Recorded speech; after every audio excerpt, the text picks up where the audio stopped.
அனைவருக்கும் வணக்கம். அனைவருக்கும் இனிய புத்தாண்டு நல்வாழ்த்துக்கள். டீ கடை சேனல் சார்பாக எல்லாரும் நல்லா இருக்கணும். டீ கடை சேனல் சார்பாக வாழ்த்துக்கள் சொல்லிக்கிறேன். கடந்த 3 வாரமாக என்னால் வீடியோ போட முடியல. நிறைய ஆசிரமத்தில் இந்த 3 வாரத்தில் நிறைய பேர் பண்ணியிருக்காங்க. அவங்களுக்கு ஸ்பெஷலாக தேங்க்ஸ் சொல்லிடுறேன். வாழ்த்துக்கள். நான் நிகழ்ச்சிக்கு போகிறேன்.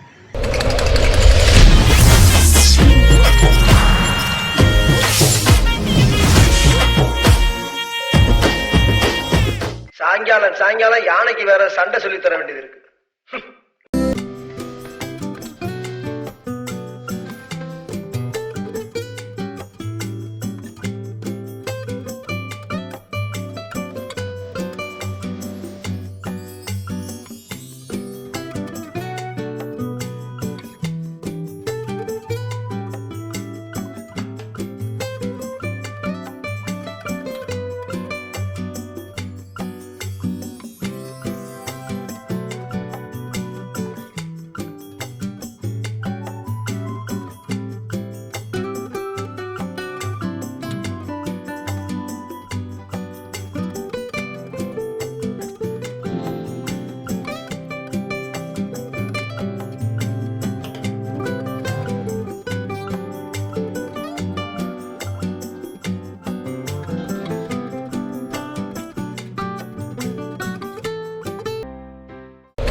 சாயங்காலம் யானைக்கு வேற சண்டை சொல்லி தர வேண்டியது இருக்கு.